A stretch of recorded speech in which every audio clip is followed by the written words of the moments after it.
الموضوع ده ما بدأش من دلوقتي.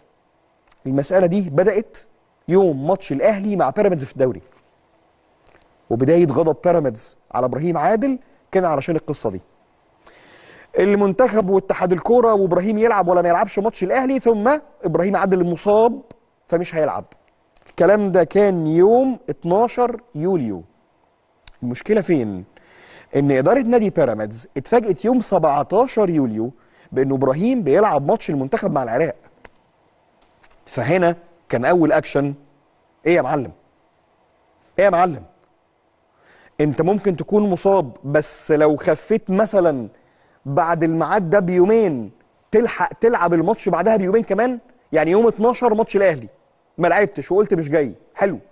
يوم 17 الماتش مع العراق، يعني انت لو خفيت يوم 14 فانت لعبت بعد ما خفيت بثلاث ايام.